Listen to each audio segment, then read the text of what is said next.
Good morning, everyone. This is Depelsha Magruder, founder of Mob United. I want to thank you for joining the call this morning. I have two sons who are 9 and 6, and I live in Brooklyn. And we're very excited to have you on and to have our guest speakers on. I think they're having a few technical difficulties logging in, but hopefully they will work themselves out by the time we get to that portion. But first, we just want to give a few organizational updates and kick it off with a quote by Chris Baldwin.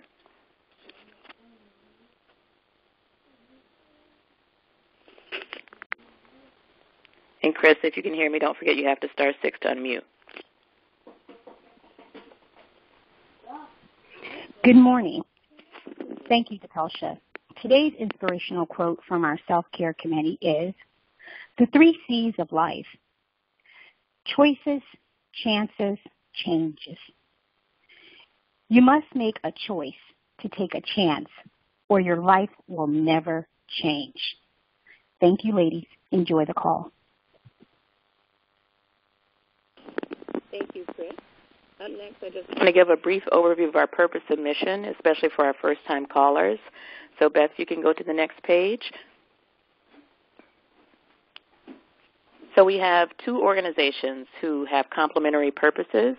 Moms of Black Boys United is our 501c3 organization, and its mission is to provide information and support for moms of black sons while also promoting positive images of black boys and men. Mob United for Social Change is our 501c4, which is an advocacy organization, and its aim is to influence policy that impacts how black boys and men are treated by law enforcement and in society. So going to the next page, we have a 5-point approach on how we do this. Number 1 is to influence policy. That's the primary work of the 501c4, and that's influencing policy at the local, state, and federal level. 2 is to change perception, to flood the world with as many positive images and narratives about our sons as we can to counter all the negative images that we constantly see, and that's more the work of the 501c3. 3 is demonstrate our power, and that's politically and economically and in all ways. So it's mobilizing to vote for candidates who support our purposes and our, enrich our communities, and also deciding where to place our dollars based on those things as well. Number 4 is partnering strategically with other organizations and individuals who have similar goals and objectives, working on behalf of black boys, working on behalf of other populations who are disenfranchised, but partnering to be a part of the whole solution. And number 5 is promoting self-care, and this is critically important. We have to, in the midst of all of our advocating and fighting and, learning and growing, make sure we take time to take care of ourselves, because this can be a stressful journey. It is a stressful journey for any mom, but it's especially stressful if you're a mom of a black boy, because there's so many additional challenges and stressors that other people don't face. So we want to actively invest in our self-care. It looks like our speakers are on, so that's great. So that is the summary, and next I will tell you a little bit about a campaign we have going on right now called Fall into Self-Care. Nashiva Starr, who's our head of self-care, isn't on this morning, but we have an ongoing initiative throughout the fall called Fall into Self-Care. Hi, I'm here. Oh, you are? I thought you weren't going to be on.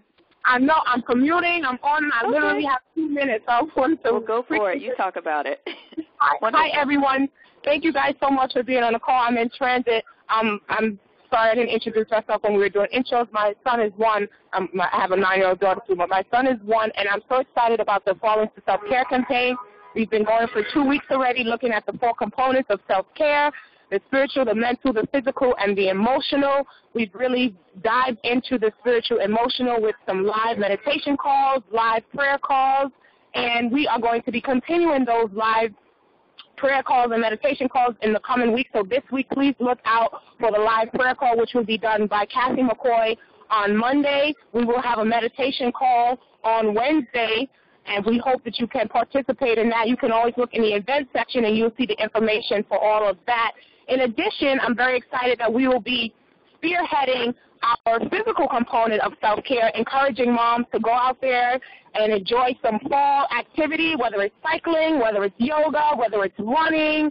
So I'm going to be asking moms to post some videos, some pictures of themselves really getting into some physical self-care. And in addition, as we come to a close on our campaign, and also really just looking at keeping our minds focused as we enter the holiday season, as we end out this year, we're going to have a Moms of Black Boys United sort of coloring contest, introducing the new aspect of coloring that helps the mind to be still, to calm down. So I would like if you guys can look for details on that. We're going to have a coloring contest, give away some great mob swag. So please look for details on that. So thank you guys so much. I hope that you have been able to participate into our Fall into Self-Care campaign. I want to thank Vivian and Jawan and Kathy and Shira will definitely be a part of it. I will speak to you guys soon. Enjoy the rest of the call. Bye. Thank you so much, Nashiva Star. Thanks for the focus on this. It's critically important, and I feel like it's coming at just the right time, too, because fall can be a very stressful time because it's back to school, it's resuming a lot of meetings. Like, it can be very overwhelming. So for me, it's been helpful. I was able to participate in both the meditation Facebook Live as well as the prayer with Shawan, and they were both very enriching and just taking a moment out of your day just to focus on you and keeping your mind still and focused on the positive and getting some words of encouragement. So I encourage you all to participate in these activities. I don't know about the coloring contest. I'm not that good of a colorer, but we will see. So next page is chapter development. So we have been holding a number of events that we call pink postcard parties throughout the fall as well. I think they kicked off actually this month. Most of them kicked off this month. And the purpose of these meetings were twofold. One, we had an advocacy training session at each of the meetings. So, you're all smart people, but just the basics of what does it mean to be an advocate, what does it mean to do advocacy, just demystifying, that it's not that complex. It's basically just advocating on behalf of whatever party you want to advocate for and pleading for your cause to people who can make a difference. So first we just laid the ground rules by talking about what is advocacy, and then we all wrote postcards to our legislators. So I'll talk a little bit about the Brooklyn Pink Postcard Party, then I'm going to turn it over to Natasha to talk about Rochester and anyone else who's on who hosted a Pink Postcard Party. If you could also chime in to let us know about yours. So mine was held last Saturday in Brooklyn, and we had about, I think, 11 moms who participated, and we had a great time. I would say it was a little challenging at first for people to figure out what to say. Like, we gave some examples, but when we got down to it, like, people weren't sure, especially in that small space of a postcard, like, how can you convey, who we are as an organization plus who you are as an individual and anything that might matter to you. So we went back and forth for a while on whether to all write about the same issue, whether to write about different issues. And I just wanted to make it really simple and told people to just, introduce who you are and the purpose of the organization. If you have a particular individual issue you want to talk about that matters to you, mention that as well, because we're going to be doing this again. So don't feel like you have to get everything in this one postcard. When we have a specific call to action on specific policies, we will be giving people very explicit talking points we want everybody to write about. But this was just really meant to let legislators know that we're here. So we all, looked up our information on who our local representatives are on city council, as well as state reps and our Congress people. And some people also chose to write to the governor, to write to the mayor. So there's flexibility in that. But we had a great time and look forward to doing it more. And we had kind of a different mix of moms than we had in the first meeting. So, people flow in and out as they're able to, and that's okay based on your availability. So that's my update. And I want to turn it over to Natasha Marie in Rochester. If you can just unmute by pressing *6.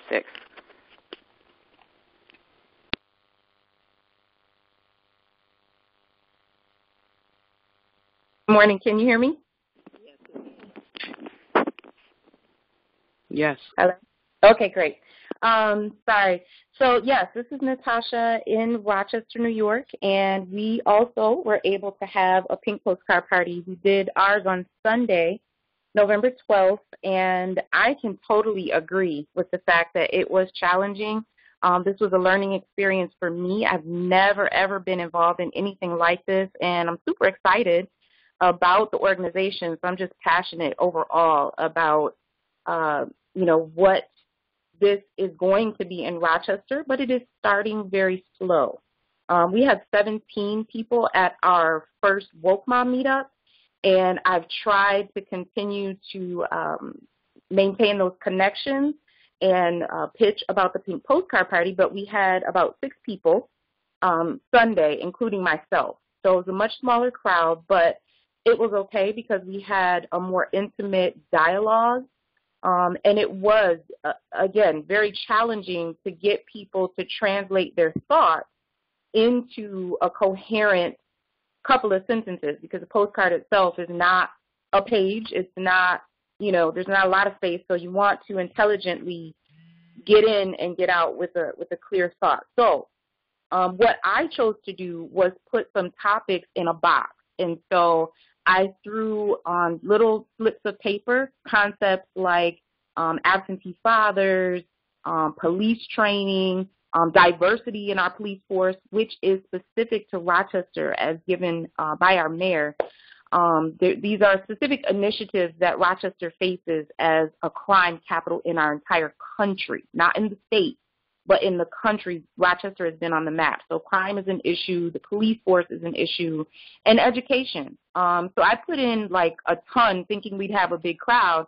And so we had more than enough topics on slips of paper. And I just had people draw and hope that a dialogue would help people start thinking about what to write and how to write.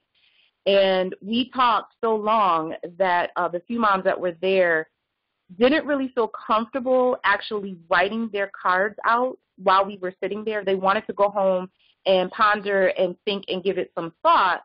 And that was fine, but what I wanted to do, I had to think quickly on my feet and ask them to each pick a topic before they left so that they wouldn't go away with feeling overwhelmed. So each person picked a specific topic after we had a great dialogue, and I'm actually meeting up with them today to collect their cards and have them ready. I think the 20th, I believe, is when they're supposed to go out. So, I am glad about what we did. It didn't quite go the way that I wanted, and I was able to go through the entire presentation at the beginning before our dialogue. So it was a little bit of a different mix. Some of the people that were there the first time were there, but then there were some new people. So I started the conversation out with who we are and the PowerPoint slides from the Woke Mom resources. So I think we had a good outcome. Thank you, Natasha. Is there anyone else on who wants to share a brief recap of your party?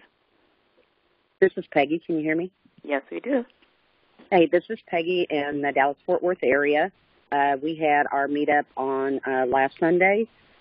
We did have a pretty small turnout, so rather than doing 3 postcards, we committed to doing 10 postcards each.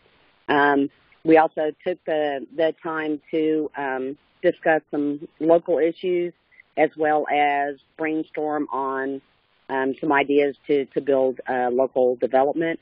So overall, it was a good meetup.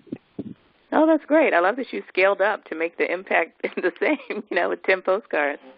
That's pretty cool, and a lot of writing. So thanks to all of you who hosted meetings. And like I said, we're going to be doing more of that. And next, Alicia will tell you about next steps as it relates to the postcards.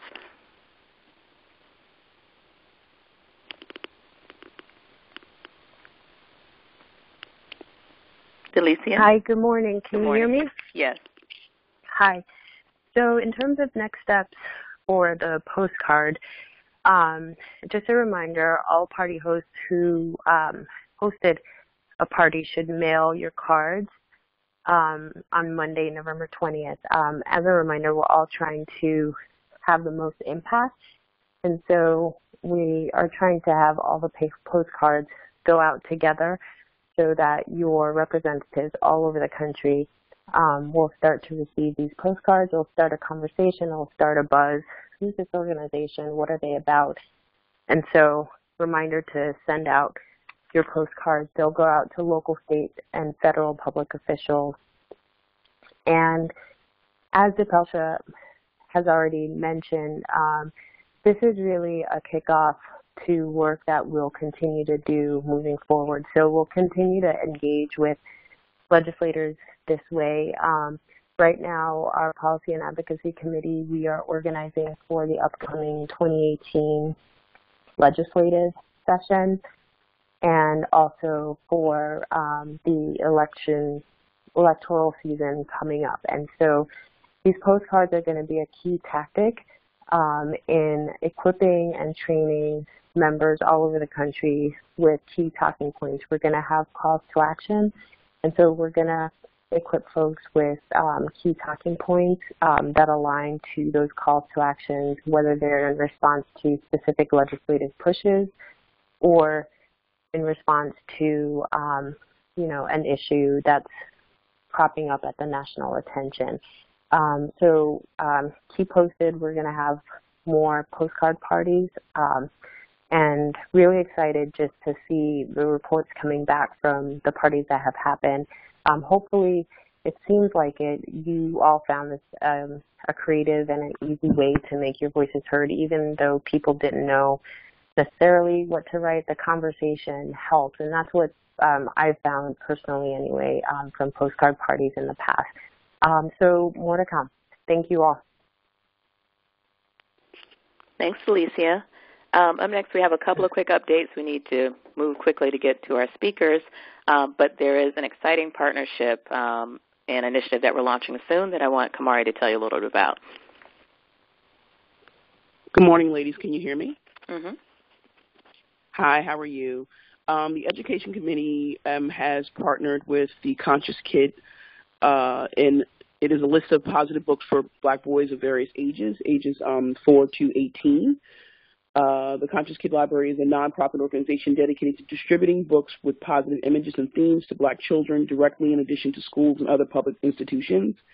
They have over 1,500 books in their library, and we have partnered with them to start our initiative of getting our boys to read more, as well as also allowing us to connect as mob members, and that release will be probably next week during the holiday season. We're really excited about this because this is a great way to even maybe have our boys be able to have a nice little book club. So moving forward, you'll get more information about it. So just look out in the feed to see more information soon. Thank you so much, ladies, and have a wonderful call. Thanks, Kamari. So everyone, please look out for more information about this and then spread the word because we want everyone to have access to these books inside and outside of the organization. Yeah, and it's a really good price point, too. I think it's around like $9. So it's really, and they get 3 books a month. And they'll pick the books up, and they'll get the books in around the same time, around the first of every month. Okay. Okay, and our last point before we go on to the speaker is fundraising. So back to Chris Bowen. Good morning, ladies. I wanted to share another quote with you. It's by our former president, President Barack Obama. The best way to not feel hopeless is to get up and do something. Don't wait for good things to happen to you. If you go out, make some good things happen, you will fill the world with hope, and you will fill yourself with hope. This November, on November 28th, is Giving Tuesday. It's a national campaign where many Americans and people across the country, they take that time during the holiday to reflect upon how they can do their part to bring hope and bring change and support things. I ask you this year to consider giving hope and help bring change and to make a difference by giving to Mob United. Reaching out and sharing all the things that you've heard about the organization and what we're doing with your sister circle, with your friends, and even starting the conversation like we're doing today. Start the conversations even with some of your colleagues to let them know that Mob United, through our advocacy work and through our self-care, we're doing a lot to move the dial. So this year I ask you to consider giving to Mob United in this season of giving. Giving Tuesday is November 28th.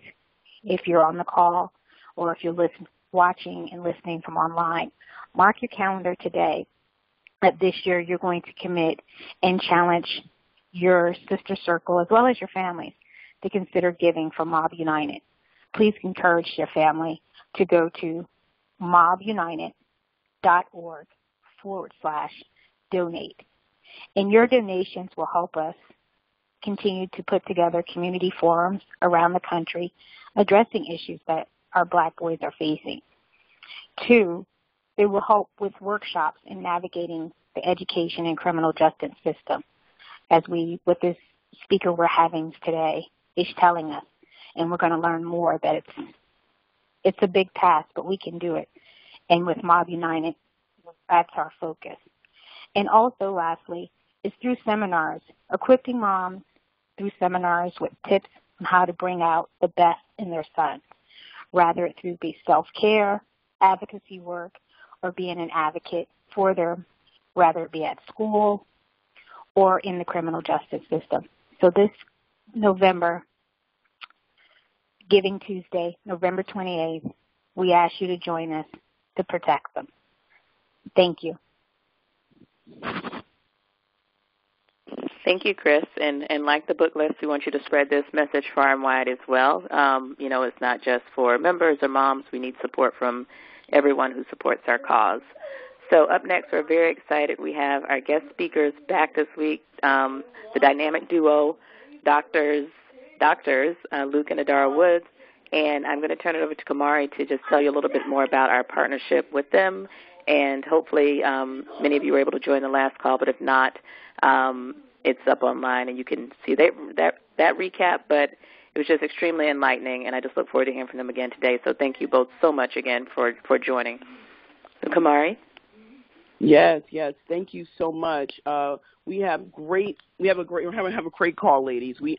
Dr. Luke Wood and his wife, Dr. Idara Wood, they are professors in California, San Diego State University, and Black Minds Matter, which is the course calls that we've been having for the past 4 weeks, have given us some wonderful information in regards to how our sons are disregarded in classrooms, how they're viewed in classrooms, how they're viewed in society. And they have had some great speakers on over the past few weeks. They had Dr. Ford and Dr. Bonner. They had Dr. Howard, Dr. Savage, and Dr. Nguera. They were on this week. And Dr. Harper and Dr. Harris as well. And a lot of the calls have just gone around what we can do as parents and what educators can do to ensure that our boys are equipped with what they need to be equipped to move forward in life, to not so that we can help them in the situation that they have in schools. So this great program, Black Minds Matter, has definitely given us some insight to what we can do as moms to be better moms, to help our children be better children. So without further ado, Dr. Wood and Dr. Woods, please take it away. Thank you so much, ladies.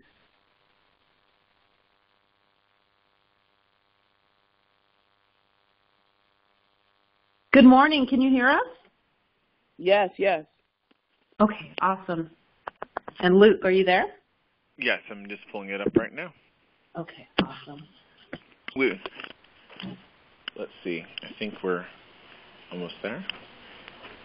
I love it when technology works. That's always nerve-wracking. So, let's see.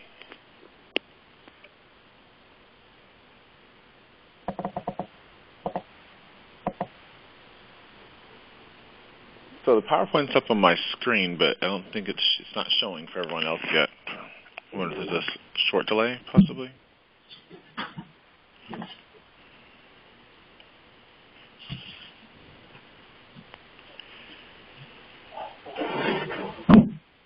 Huh. And while we're waiting for technology to happen,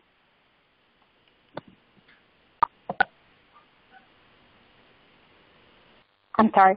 Just while we're waiting for technology to come up, there will be a question and answer session. So as you're listening, please jot down your questions, and there will be an opportunity for you to present your question to our speaker. You can also drop your question in chat if you're listening and watching the slide presentation. Okay, I think we're up. So thank you again for the opportunity to come and talk to the organization. We really enjoyed having the ability to do so last time, and just the questions that came afterwards just very much demonstrate the commitment of this organization to elevating issues that are unfortunately not talked about to the extent that they should be. So in terms of my research, I'm a faculty member at San Diego State University, and I focus my work on black boys and men in education, really looking at issues that face them from preschool to doctoral level education, though a lot of my work has focused on community colleges. And my wife, she is a faculty member in child development, and her research focuses on black children more kind of generally, black boys and black girls in early childhood education, which is where we know there are patterns that begin to manifest early on that unfortunately can continue to follow these students throughout their educational experience. And so as part of our efforts, we are teaching. I am teaching and I've had the opportunity to talk a lot about some of the work that my wife is doing. We've been teaching a class called Black Minds Matter, focused on black boys and men in education, and we are partnering with MOB as part of that effort. And what we've been talking about are different themes that are relevant to the experiences of this population. So in general, it falls into what we call the D3 effect: distrust, disdain, and disregard. So the last time we were here, we talked about distrust, how unfortunately our black boys very early on become criminalized and viewed through that criminalized lens. Disdain is where we look at their families and their communities and we assume that they are lesser than, that they bring less to the table.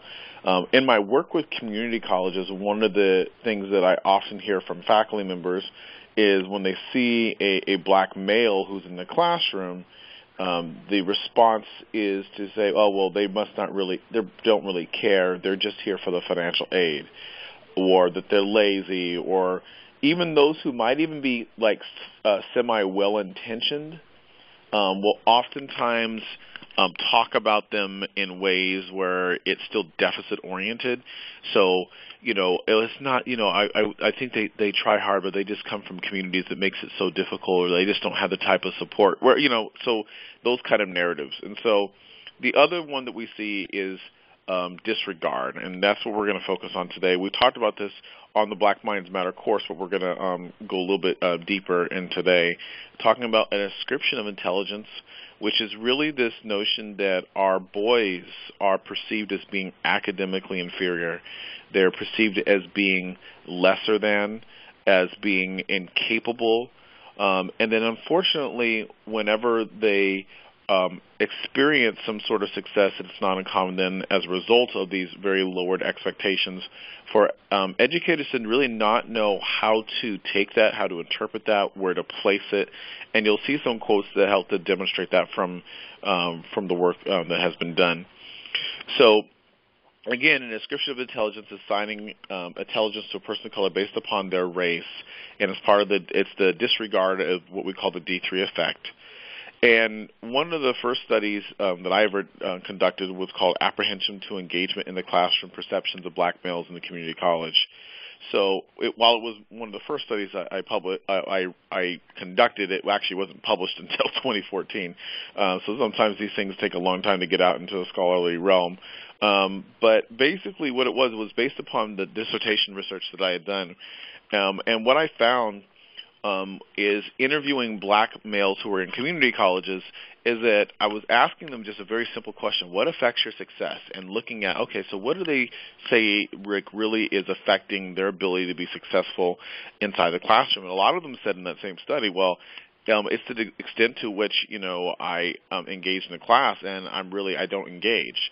And my follow-up question was, well, why is that? And they said, well, sometimes a faculty member will ask a question and I'll know the answer, but I won't say anything. And sometimes a faculty member will say, after having gone over a lot of material, does anybody have any questions? And I'll know that I need to ask a question, but again, I won't say anything. And sometimes they'll say, if you need any support, come see me during my office hours, and I'll know I need to go, but I won't go. And my follow-up question, of course, was then, why is that? And their response was often, well, they'll think I'm dumb, they'll think I'm ignorant, they'll think I'm stupid. And so it's this notion, unfortunately, that a lot of them are facing stereotype threat. Once they become race conscious, they begin to realize that other people view their intelligence differently, and then so they're constantly aware of race at all times. It's a privilege that, unfortunately, white children don't have to worry about. They don't have to think about their race. But for our black boys, it's something that they're constantly thinking about because they're treated differently because of it. And it's part of this work, body of work that's called Stereotype Threat, from the work that Claude Steele has done. Now, here's some quotes that I think help to demonstrate how this pattern plays out. Here's the first one, and this is from a scholar named Daryl Wing Su, saying to a student that, wow, you're so articulate. And it's not just to say that you're articulate or to compliment a student, but it's the sense of surprise, of course, that comes along with that. To say to a student, and we hear this a lot in the work that we've done in colleges and universities, where a student will show up to a classroom, say it's a calculus class or a math class or a biology class or a chemistry class or any class where it's assumed that, wow, you have to be really intelligent to be in this class. And the student will show up first day of class, and a faculty member will ask them, are you sure you're in the right place? And again, it comes from a point of trying to be well-intentioned, trying to support people, and what they're really trying to do is to help them find the location that they're supposed to be looking for. But unfortunately, when it's a student who's in that class, what they've done is they've communicated that they didn't think that they belonged there to begin with. Another example is there would be times when I've answered a question and then get a response like, wow, I didn't expect you to know that. And then another example here that comes from work that my wife has done is my son's pre-K teacher called to say he was a great student and was surprised that he was so well-spoken. So we see these patterns fall into some very specific areas. And so the patterns that we see is a sense of surprise when boys and men of color are intelligent. Educators and fellow students not knowing how to place that, saying to them, I didn't expect you to know that. And another one is avoidance of collaborative work. We see this beginning pretty early on, actually. As soon as educators begin doing collaborations, in the classroom where, let's say I'm a faculty member, I'm teaching a class, we're breaking students up into different groups, and I tell them, okay, just go ahead and break up into groups of 3 or 4, and in a couple minutes I'm going to give the instructions. Well, during that time frame, students start making decisions about who they want to work with. And unfortunately for our boys of color, they're the last to be picked, or in many cases they're not picked at all. And if they are picked, it's with a sense of reluctance or a sigh or some body language. It really conveys that they didn't really want to work with them. Now, this might sound like a pattern that you would only see in, say, high school, right? Maybe that's what people might think, or in junior high, because people are, by the time they get through farther levels of education, they're hopefully, we would think, more thoughtful about how they interpret, engage, and interact with other individuals. This is a pattern that my black male doctoral students talk about all the time. Students who have reached the highest level of education, the students who have made it to what we view as the top, and unfortunately it's something that they experience even at that level. So it's unfortunate. It is, unfortunately, the experience that they face. Viewing issues through a disorder-based lens, which I'm not going to talk about that too much because we're going to talk about these actually next to a little bit more in depth, slower to acknowledge their praise. And then the last one is second-guessing excellence when it occurs. Now, there's an article that I wrote in the Huffington Post called Too Smart to Succeed, Too Good to Win, Apply to Black Professionals and Students. And in the article, what we talked about is what happens when people outperform low expectations, when there's a low expectation for someone's ability, academically, in a professional setting, in politics, or whatever it might be. What happens if they outperform that low expectation? And what we find is that last time we talked about assumptions of criminality, right, assuming that they're deviant or up to no good. This time we're talking about ascriptions of intelligence, assuming that they're academically inferior. What happens is those two types of messagings converge. And the response is you couldn't possibly have done that because of this signage of intelligence. Therefore, from a criminalized perspective, you must have done something wrong. You must have cut corners. You must have cheated. You must have somehow done something that you shouldn't have done. And so in a professional setting, you know what we're going to do? We're going to evaluate you further before we give you that raise. In a school setting, we're going to ask you to retake a test or to rewrite a paper. In a political sense, if you're someone who's ascended very quickly, we're going to look for what are those things, those corners that you cut along the way. And so a quote that helps to demonstrate that is one that I've shared before, but there are other examples of this. And in fact, was it yesterday? The day before yesterday, I was presenting at the University of Redlands, and I presented this quote. I'll read it to you, and I'll tell you what happened afterwards. English has always been my favorite subject, and I've always really enjoyed writing. In my English comp class, we had to write a 10-page essay on a social issue. I wrote mine on police brutality, and the professor accused me of plagiarism. When he was handing back papers, there was a note of mine that says, "Please come and see me in my office." There was no grade on the paper, so I figured something was up. When I went to see him, he asked, "Who wrote this paper?" I told him I did. He said he didn't believe me because the way I spoke didn't match the writing in the paper. I told him I've always enjoyed writing, was really good at it. He said he still didn't believe me, but since he didn't have proof that I cheated, he would let me go this time, but that I better be careful. And so every time I've presented this quote, afterwards, to an audience, afterwards, a black male will come up to me and tell me a shockingly similar story about scoring high on a test and being asked to retake a test, writing a paper and being asked to rewrite that paper, working on a group project and their classmates have basically told the professor that they're worried that what the student contributed to the project may have been plagiarized somehow because they don't believe that the student is capable of doing that level of work. And so just yesterday, day before yesterday, I presented this, and I had a black male who came up to me at the very end and gave me a very clear example of how he scored high on a test, was asked to retake the test, and because there was an assumption that there was no way that he could have possibly have done it. 2 weeks ago, I was presenting this, and there was a black male who approached me.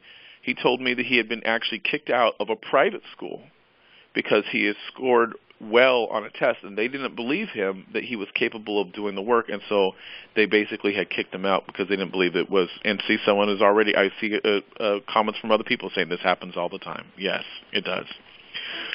So what we're going to do is just provide a couple more examples from the Our Voices project, which is a national project that my wife is leading. I'm one of the researchers on the project. And what we're doing is we're trying to illuminate the voices of of the parents of black children and what they have to say about their experiences and that of their children in early childhood settings. And so in terms of the larger project, the goal is to examine the nature of microaggressions that they talk about, and we're using Derwing Sue's microaggression lens. And this week we're just going to focus on what are some of those sub-things that we're seeing as it relates to this description of intelligence. And so parents have basically contributed written narratives documenting how they and their children have encountered microaggressions in early childhood settings. And our goal with this project is not to necessarily, disparage teachers, though we think they definitely need to be held accountable. Our goal is to better educate them because oftentimes in early childhood settings, these conversations don't take place like they do, say, in high schools, in colleges, and universities. So we think it's absolutely essential that we better prepare those who are engaging our boys in the classroom to understand what they're saying and how what they're saying is being received. So we think this is important because these narratives can be also cathartic to the parents because you're having an opportunity to talk about an experience that oftentimes really serves to affect you, and for very good reason. So I will say before I turn it over to Idara, who's going to talk about some of the sub-themes, that in the larger project, last time we were able to focus specifically on themes that were directly relevant solely to black boys. Today will be a mixture of black boys and black girls, but I would say that the themes, you'll see quotes from black boys in each of them, and that the themes are evident across both groups. Now, one quick caveat here. When we're talking about a description of intelligence in a male context, we have to recognize that there's both a racial component that's taking place, right? So they're worried about issues that deal with race, but there's also, for boys, a masculine component because boys are socialized to perceive that being academically inferior and then therefore needing to seek out help or engage in help-seeking with educators is something that they shouldn't do because they'll be perceived as weak or inferior. So we see these issues oftentimes being even more acute among our black boys because of the masculine component that's oftentimes associated with how they construct their own identities. Okay, so with that, I'm going to go ahead and turn it over to Idara, who's going to continue from here. Okay, thank you so much, Luke. So what we pretty much saw is that there were three primary. Oh, okay.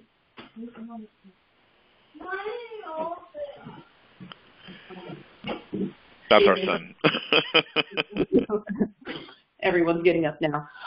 So there were three primary themes that emerged from this study, and those that were included was lower expectations that were met with a sense of surprise, a disordered-based lens through which underperformance or perceived underperformance was met, and also being slower to praise and recognize the accomplishments of children. And so all of these themes, these three themes, fall under the larger domain of an description of intelligence that Luke just discussed. So let's take a look at what was said throughout our data. And I know that the first theme that we'll be discussing this morning is lower expectations. Lower expectations occurs when teachers have lower expected outcomes for our black children. And it's due solely, like Luke mentioned, to the race and negative perceptions of people of color. One quote that stood out for lowered expectations came from an experience discussed during preschool. One parent said, "My daughter in pre-K was wearing a T-shirt that read, 'Future U.S. President.' When I dropped her off at school, the teacher received her, read her shirt, and said, 'Oh, Madison, you're so silly.'" So here are two additional quotes that help to demonstrate this theme here. In both of these quotes, race is more clearly evident than it is in some of the others. Both of these quotes demonstrate how unconscious assumptions about race can be sometimes and how that can translate to verbalized explanations that are clear instances of racism. For instance, in the first example, the parent stated, in second grade, his teacher stated that he spoke proper English and asked if his dad was white.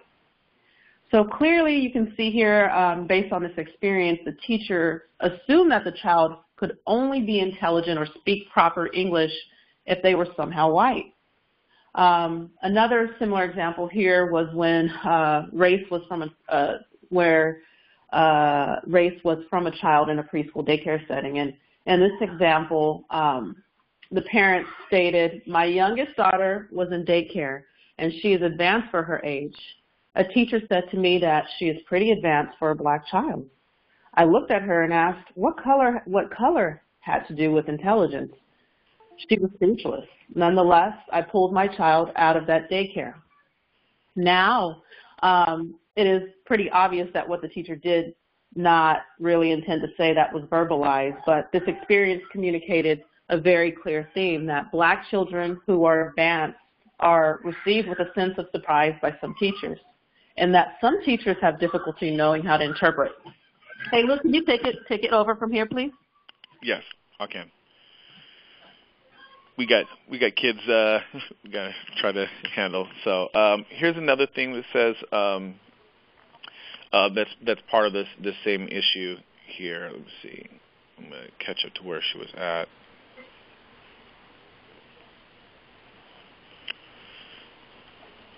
Okay, here we go. So my daughter is now in second grade. We thought by talking with the teacher we would minimize the damage of how she was previously treated. We spoke with her teacher and gave her information about Sarah, our daughter's shy demeanor, and why she is such a smart individual. With that being said, I'm sure she read our email.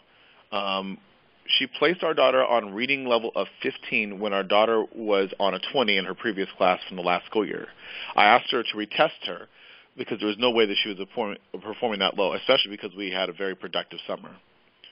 She retested her and said, "Wow, she's actually smart."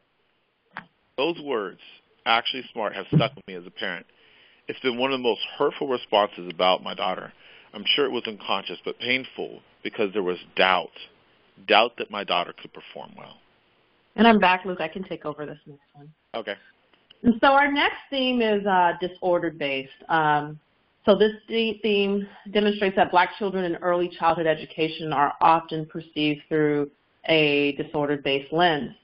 And so through this lens, any measure of academic difficulty, perceived issues with developmental appropriateness, or other issues are viewed as being immediately tied to a cognitive or emotional disorder. So the first quote that we have on this slide helps to demonstrate this theme. And it says here, "It was in preschool when a teacher said that my daughter needed some type of mental help due to her having accidents on herself." So you're seeing that linkage there. And here's another quote that helps to depict this theme as well. "When my daughter started kinder, we had a teacher mention that she thought my daughter had ADHD and would need special services for her attention. I asked her if she performed an RTI and what were her results. She did not have any interventions. It turns out that Tisha, our daughter, had only been in her class for 4 weeks, and the class is a bit out of control. The teacher had no control over any of the students, and the students did not pay any attention in the class. There were about 5 to 6 students who were African American. All of them were referred to special education services. The teacher did not have any interventions in place to have control over the class, but she was very quick to respond and place kids in special education services. We did not sign the paperwork for these services." So it should be noted here that in this specific case that the teacher, in addition to referring that to all the Black children in her class for special education testing, also redid the seating chart, and so that all of them were sitting at the same table in the back of the classroom. Here are 2 other examples of this theme of disorder-based assumptions. Let's look at the first one. In first grade, my daughter struggled with reading. Her teacher informed me that she believed my daughter had a learning disability and ADHD. All of this occurred during the 4th week of school. Her teacher pushed to have her assessed for ADHD without wanting to try other interventions to address her reading difficulties. So maybe coming clear now that based on the previous quotes that avoiding an intervention is pretty much a critical error. And so if something is not going right, educators are supposed to try a different approach or at least an intervention. And so unfortunately in these examples when something does not go right, the educators simply they give up on them. And so and then they end up referring the children rather than trying to find something different through an intervention. And it's really sad if you think about it because it occurs so often to our Black children in the most earliest levels of education. And so here's another example. This particular example is so very glaring. So my daughter, age 6, was referred to a therapist because according to her kinder teacher, she did not engage with other children at playtime. My daughter is in fact very social and rarely meets a stranger. After speaking with the therapist, I suggested that my daughter be tested to see if she was in fact a gifted cold and was met with the response that more than likely she was not, despite the fact that she met many criteria outlined for gifted children. And yeah, so, and that's not gifted cold. I put that, we forgot so sometimes when parents type these things, there can be some errors and we forgot to fix that one there. So this particular example is important because it's not only it was the child's view in this fashion, but the child was actually referred to gifted education. And so this next theme, which is the last theme that we hope to share with you today, was being slower to praise or recognize excellence. And this occurs when educators have a hard time understanding how excellent and brilliant our children are, and therefore are reluctant to praise or even refuse to praise excellence. So here's one quote that helps to demonstrate that theme. My son had the highest academic report in second grade. At award ceremony, the other class teachers gave awards to the white students who had the highest grade. Yet my son was skipped in getting an award.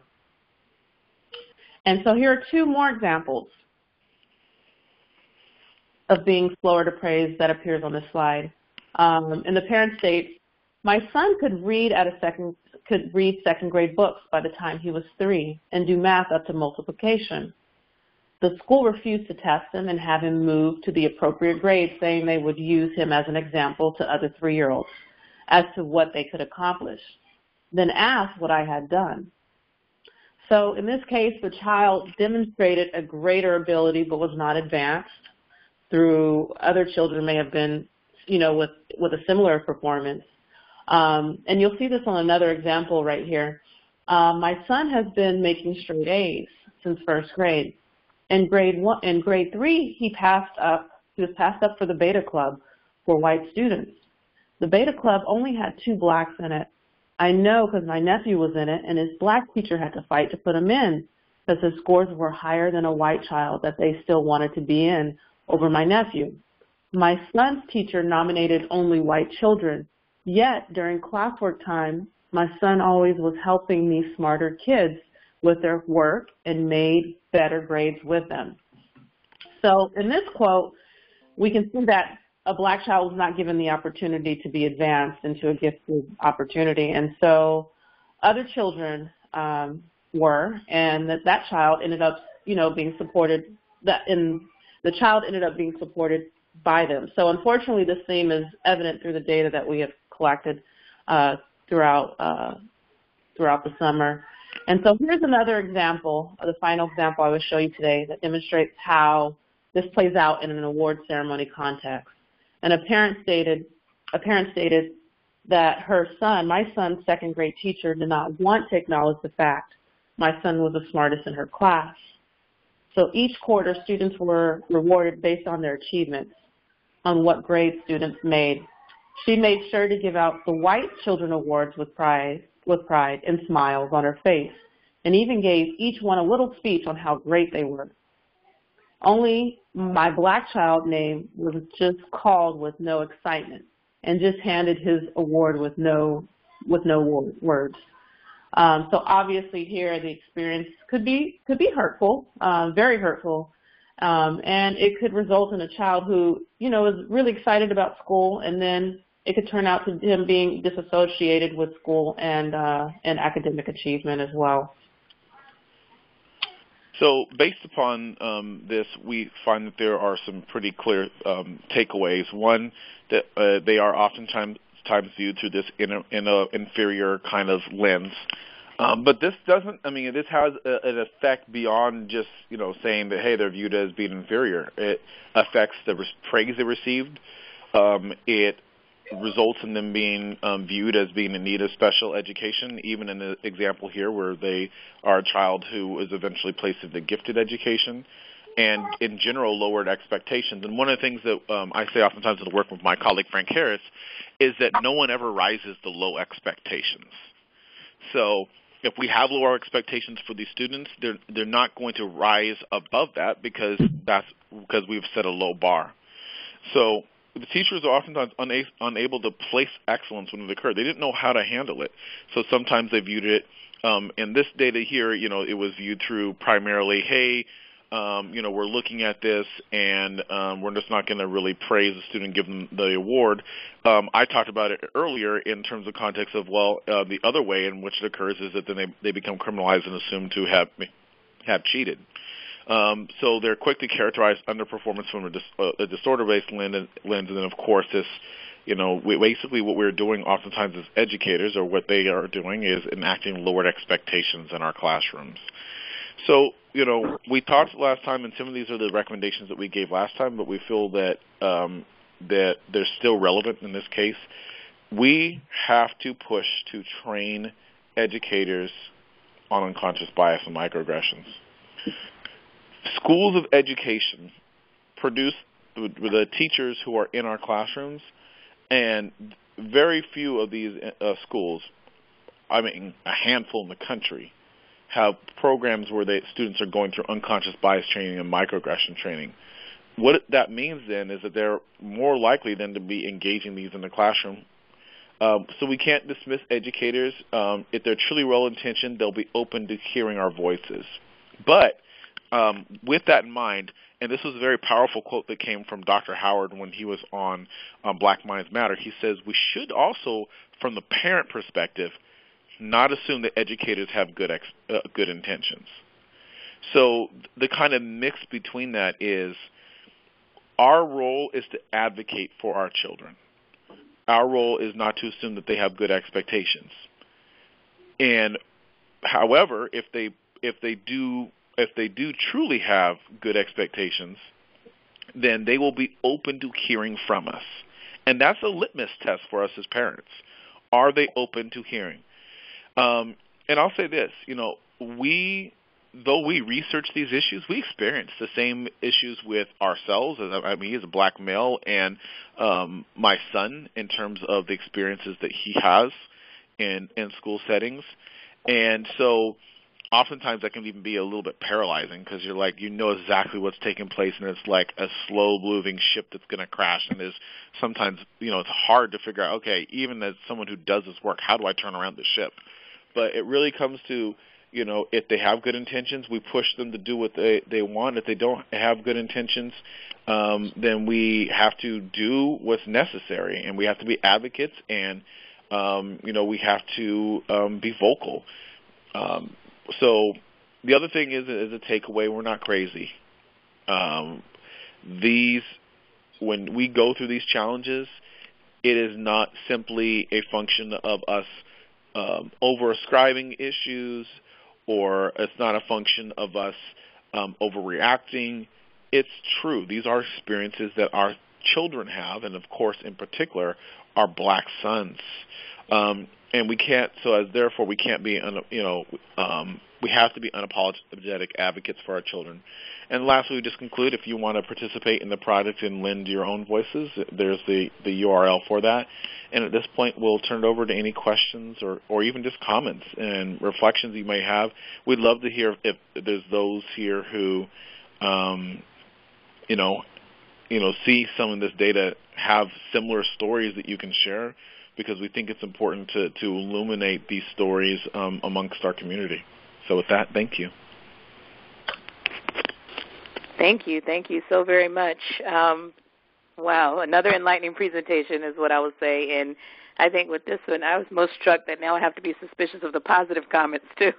Anything could be, a microaggression. So now I'm thinking back to were there any nuanced comments on some of the positive things I've heard. And thank you again. We just want to open it up for questions, other questions and comments.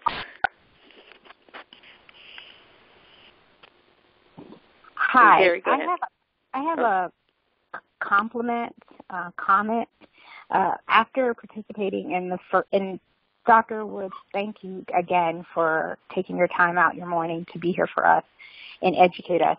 And I participated. This is Chris from Carolina Beach, and I participated in the first call, and I took the information back that you shared to my school principal. My son's school principal, elementary school principal, and I was very pleased. I don't know if she was pacifying me, but I was very pleased in her facting, saying that she admitted that some of the things she has been guilty of in terms of microaggression, and that she was not even aware. So when you challenged us as moms to advocate and educate, and the educators that are interacting with our children, I didn't need to tell you this, but you were totally right and on point, because we do have to educate ourselves and educate the people that are supposed to be teaching our sons, because they can't, many of them are just clueless, and she admitted that she was. Yes, agreed. Thank you for sharing that.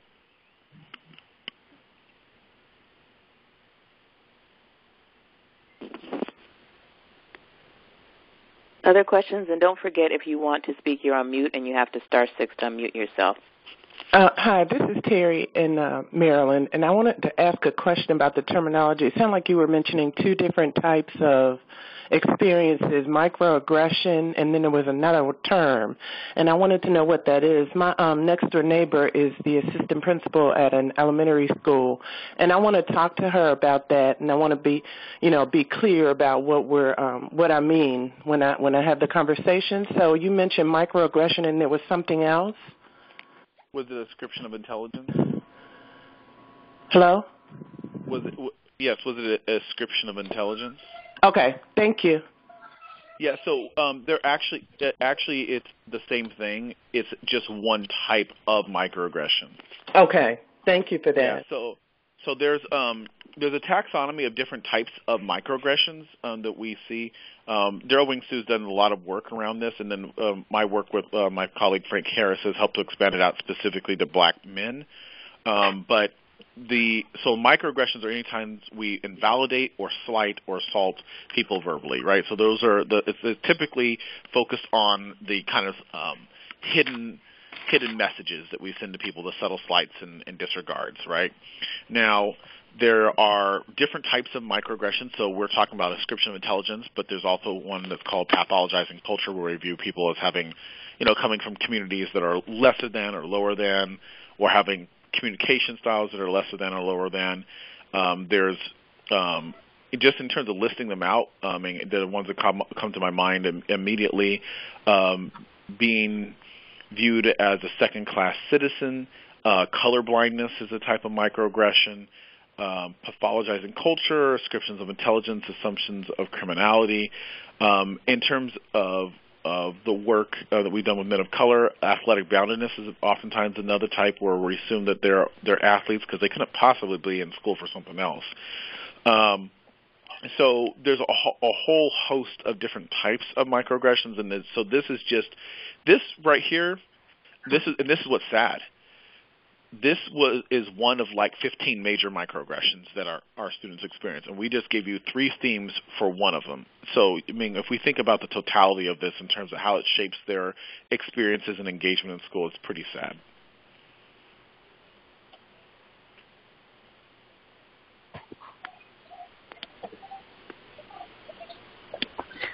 Hello, can you hear me? Yes, we hear you. Wonderful. My name is Amma Yawson. I'm very grateful for the presentation. I also do microaggressions training, but mostly for colleges, and I will try my best to do it. I'm calling from New York City. Well, actually not the city itself, Freeport, New York. So my question is this about your research.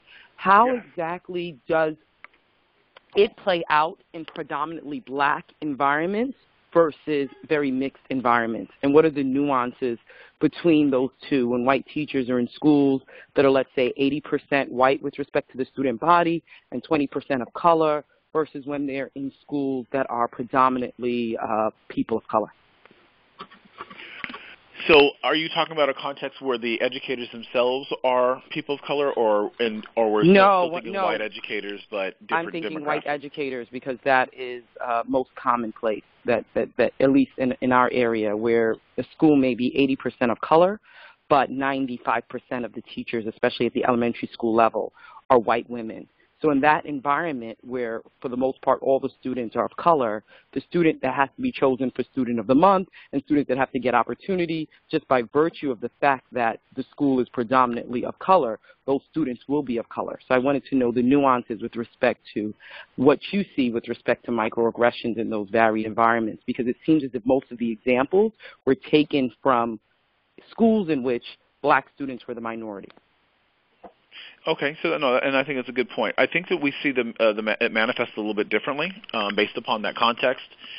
So now I'm talking about. I want to be really clear that I'm giving you my anecdotal feedback as opposed to what has been done research-wise. So I don't want to. I want to be really clear about that. But one of the patterns that we typically see when it's a majority majority black setting or majority minority setting, is that we'll see another subtype of this, which is called different norming.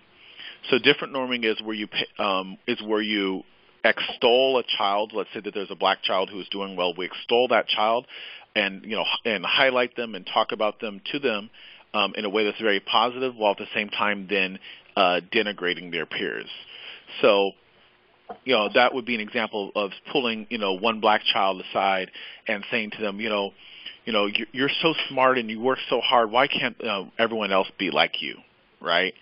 So you're saying something negative about their community while building them up, and it's called different norming because it creates this really difficult thing for children, because one of the things that they don't necessarily know how to do or how to place is, they're complimenting me, and I, as a child who maybe not receive a lot of compliments, I'm happy to receive this, but at the same time they're separating me from my community by saying something negative. So I think that we see different norming play out a lot more in terms of a theme that would be maybe more evident if there was a mixture of children or in terms of that demographic.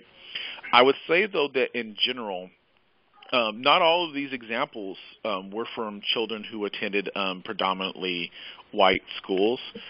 These are things that we see even on a meta level. So let me give you an example of what that means. And I wish now that you said that, I wish I had brought this slide that I oftentimes present. And it's data from the Early Childhood Longitudinal Study. And in that study, one of the things that we look at is the extent to which not parents, but teachers in kindergarten are asked by the federal government, what percentage of their class do they believe is, quote unquote, incapable of learning? Incapable of learning. We actually asked them that, believe it or not. And one of the things that we find is that when the focal child is a black male, that they are 4.5 times more likely to say that the children in the class are incapable of learning. Now, that is further exacerbated when the children in the class, when we start to break down the racial demographics and percentages of the children in that class. So in a class that is, say, predominantly minority, you're going to see, unfortunately, even higher rates of them saying that the children in this class are incapable of learning. So that's federal data, that's quantitative data. Again, I wish I had shown that here, but I think it goes to show that though the messages might have nuances depending upon context, that it doesn't necessarily mean that if you're in a majority-minority setting that these issues are going to be less pervasive, and in some cases it's even more so pervasive. That's helpful. Thank you. Mm-hmm.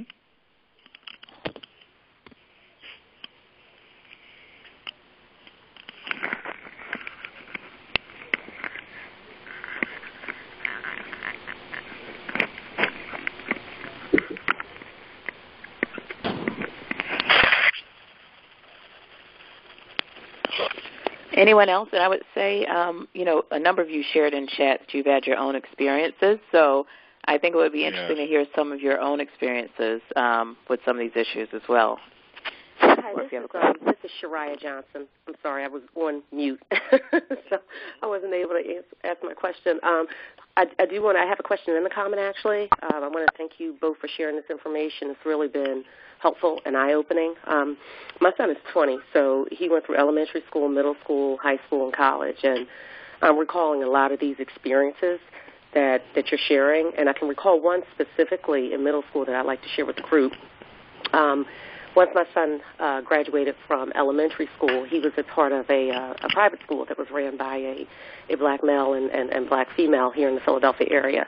He had a great positive experience. I recall back then he was saying math was his favorite subject and he wanted to be a scientist. And through that school, he was able to matriculate to a middle school, which was a highly selective magnet school here in Philadelphia as well. And what I noticed is once he started at that school, he started having problems in math. And I recall working with the teacher, trying to really get to the bottom of it. And I felt some hesitancy with her in really trying to help me help him. So I hired a service, which were tutors, to try to get him back on track. And one of the services that they had, they would advocate for your child. So they went down to the school with me to talk. In this particular agency, they guaranteed that your child would get a B out of using their services. And once we left the meeting, the woman turned around to me and said, this woman does not like your son, and I'd be happy at best if he gets a C. And I thought it was so interesting that she said that she saw what I saw in trying to fight for him, and try to get him through there successfully. And I don't know if I mentioned also that he received tons of awards coming out of elementary school. So it was just in a shift in 1 year that he went from having an A average to having an almost D average in the middle school with no help and no support from the teacher. So I recall that I had to really advocate. I tried to get him out the class, and that didn't work. And, ultimately we got him back on track. But I thought it was really interesting that someone from outside of my circle kind of acknowledged that this was a situation that was really deeper than me and him. So we got through that. So, that the stories that you're sharing, I'm really recalling that incident. And I'm wondering, where can I access this information that you're sharing with us today? Just a reference for the future. So Idara, again, she's the lead researcher on this. So some of these are things that are being put into scholarly journals, and so when they come out, we'll definitely share them with the organization. Beyond that, we can also share, some of these have already been shared on the Black Minds Matter course. So if you go to the YouTube channel, some of these quotes are already up there. So any of that is available. You can show it to people. You could ask your school to do an in-service day and watch maybe one of the sessions, particularly the one we did on description of intelligence, and have guided conversations around it. So that is all, readily available for anyone who would like to use it. You said that's on YouTube? Yes. So if you just go to so it's actually on my YouTube channel, just J. Luke Wood, and then there is all the videos from the Black Minds Matter course are up there, and the one that you'll want is the one. Mari might have to help me which week that was, where we did a description of intelligence. I'm pulling it up. Just one moment. I believe that was week 3. Yeah, week 3. Okay. I think descriptions was week 3. Yeah. Yes, it was. It was week 3. So that was with Donna Ford and Fred Bonner. So you'd want to look at, that kind of holistically. And, on the Donna Ford during that talk said something that has just really stayed with me. She did. That with me too. Yes, I mean, she's powerful. I would even think she might be someone good to for this group to reach out to. But one of the things that she said on the call, because during the class, was, we see a lot of our black boys are placed into special education, right? And she says special education isn't that special, else you see more whites in it. But it just goes to show, how pervasive these issues are. And her, by the way, her research is on gifted education and special education, so she's an expert in the area. So she's talking about the overrepresentation, unfortunately, which is a manifestation of this disorder-based lens that we were talking about. And I do want to say thank you so much for sharing your experience. I know just from interacting with parents, and we usually start off our slides, talking about, that one quote, Luke, that we use, that we're not crazy. Oftentimes, when we're going through these situations, we kind of feel isolated and alone, right?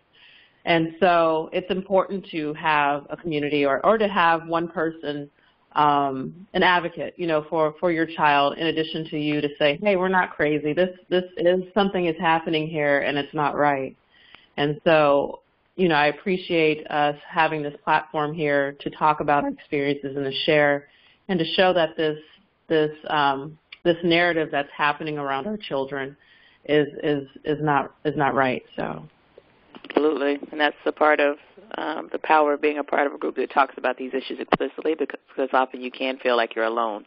And I also just want to let people know that all of the presentations from our calls are in the members-only section of our site. If you're a member, not of the Facebook group, but of the actual organization, there's a section that has the National Archives of all of the presentations that we've ever had. So you can find it there as well.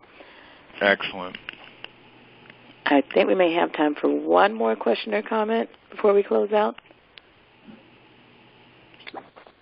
I'm going to try and jump in. Can you hear me? Yes. Okay.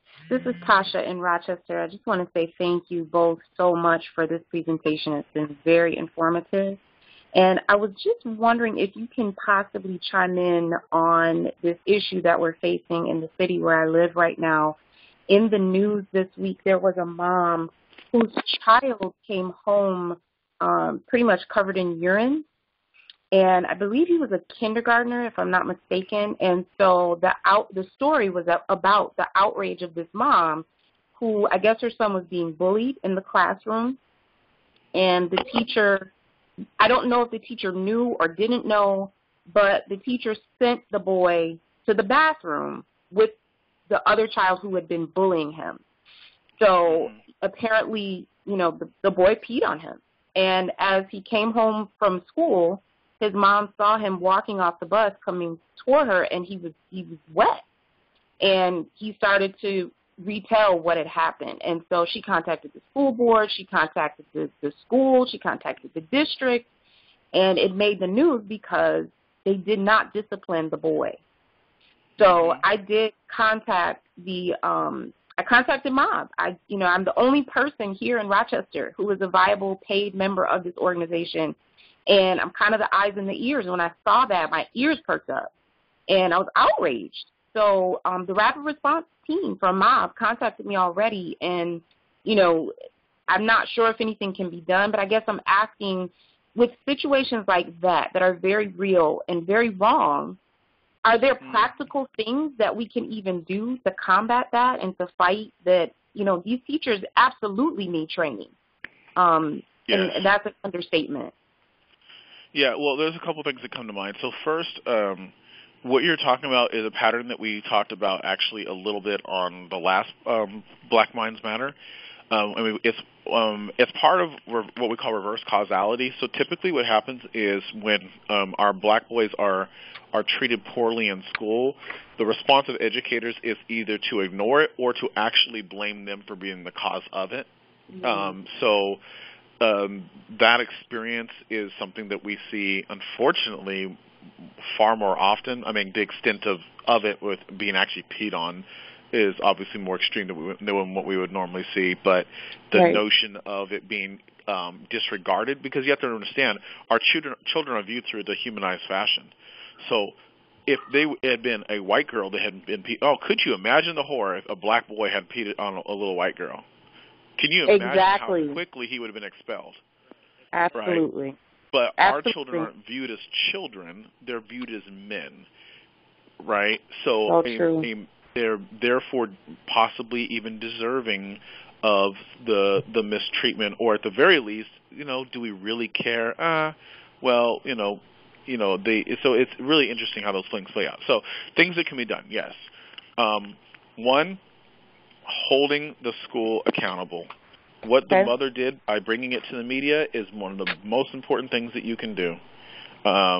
So that's something that we firmly believe in, and so that's part of the process. The other thing is, when you go to the media, you need to have, we want to see this, so the school commit to doing this, and that whatever that this is, it should be inclusive at the very least of training on unconscious bias, training on microaggressions, and training on how to teach boys and men of color. And again, I mentioned this last time, but I have an organization that I'm part of. It's called the Center for Organizational Responsibility and Advancement, and we have basically training programs designed for teachers on how to engage black boys and men in the classroom, and it's inclusive of these issues. So my recommendation would be maybe check that out as a resource, or require the district to do some sort of in-service training, and use the videos from the Black Minds Matter course. So I think information is largely a part of the solution, but ultimately it's holding the school accountable and bringing in people who have the ability to regulate what's taking place. So an ear of a board member or a local politician or someone who can help hold the school accountable, that's unfortunately the level that we have to go to for our children to be treated with any modicum of respect. Got it. Perfect. Thank you so much. I appreciate that. Wow. And with that, we're going to have to leave it there. Thank you again so much. Every time we have one of these conversations, I've also been participating in the Monday night sessions, and it's just been so enlightening and for me has further illuminated the need for our organization to exist. So we look forward to continuing to partner with you because you're just a wealth of knowledge on all of these topics. So with that, anything you want to say before we close out? Either of the Dr. Woods? No, I think that's it for us. We really appreciate the opportunity. Idara, do you want to say anything? Yeah, thank you so much for creating this space where we can all share not only our experiences but the experiences of others as well. And so just very grateful for Mobs United for providing this. Thank you so much. Thank you. And how many more weeks are left in the Black Minds Matters course? 4 more. Okay, so we're halfway. This next week we'll have Kimberly Griffin. She's from University of Maryland. And then we'll have Terrell Strayhorn, both of this next week. And then the following week after that, we're really excited. We're going to have Ilyasa Shabazz, the daughter of Malcolm X and Betty Shabazz. Wonderful. So she'll be talking about these issues as well. So everyone please tune in. It's Monday night, 7:30 Eastern, 4:30 Pacific time. Yes. And a quick note on how they sign up to get to it. So you can on our flyer, you can go to the Zoom link that's on the flyer, or you can just go to my YouTube channel, and when you get there, just click on live, and you can access it from there. Okay. But then all the recordings are available immediately afterwards as well. On YouTube? Yes. Okay. Excellent. All right. Well, thanks so much. We're going to close it out with prayer by Chris Baldwin. And have a great weekend, everyone. Hi, ladies. I would like to leave you with these encouraging words to hold you as you go with your son into another week. The scripture says, "Be strong and courageous. Do not be afraid or terrified because of them. For the Lord your God goes with you. He will never leave you nor forsaken you." Deuteronomy 31, verse 6. Lord, I thank you for another week, and I thank you for the Woods and their talents and their gifts and the messages that they've shared with these moms. I ask you to cover them, the Woods, as well as the moms on this call and other moms that have come to Mob United as a safe space to support and protect their sons. Be with them, God. Give them the strength to be strong and courageous. Let them know that with you, they do not need to be afraid or terrified of what the future holds for their son. Lord, I ask you to continue to guide us in the direction that we will go, and Lord, to give us reminders and touches to let us know that you have not left us or forsake us. And all these things I say in Jesus' name, and a body of moms in agreement, I say amen. Have a great week, ladies. You too. Thank you.